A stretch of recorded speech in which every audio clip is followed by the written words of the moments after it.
राज्यात आज काय घडलंय ते जाणून घ्या फक्त 90 सेकंदात।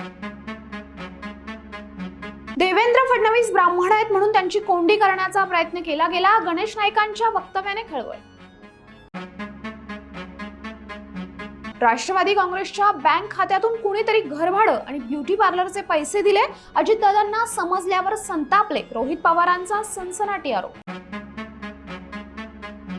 मनोज जरांगे 30 मे पासून अंतरवली सराटीत पुन्हा आमरण उपोषणाला बसणार। मराठी आरक्षणासाठी पुन्हा रणशिंग फुंकलं। मराठा उपसमिती बरखास्त करा। ते 58 लाख मराठ्यांना तातडीनं कुणबी प्रमाणपत्र द्या। मनोज जरांगेंच्या 13 प्रमुख मागण्या। राष्ट्रवादी काँग्रेस दिल्ली कार्यालयात मोठी घडामोड। तटकरे पटेलांच्या गटातील नेत्याला कार्यालयात जाण्यापासून रोखलं।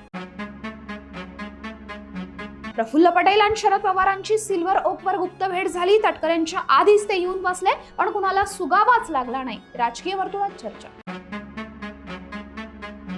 पिंपरी चिंचवडमधील एजे फर्निचर मॉलवर लॉरेन्स बिश्नोई गँगच्या शूटर्सचा गोळीबार। शुभम लोणकरची फेसबुक पोस्ट व्हायरल। व्यावसायिकाला फायनल वॉर्निंग देऊन टाकली। जेलमध्ये बसून अशोक खरातची कमाई सुरूच। कुंभमेळा रिंग रोडसाठी जमीन गेली।